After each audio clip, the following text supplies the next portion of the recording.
I'm Tamo Shamatava. I'm in 5th grade and I'm studying in Leou-Aia-Gess. Today I'm going to show you one science experiment. This experiment called Volcano.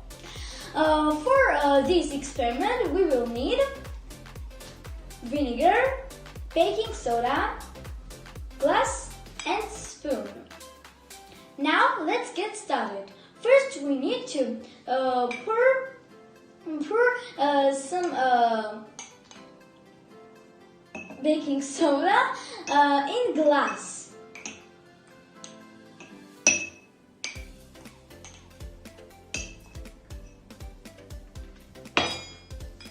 Now we need to pour vinegar.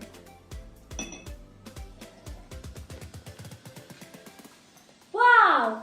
It's exploding! This is really a fun experiment for you to try at home. Stay safe. Bye!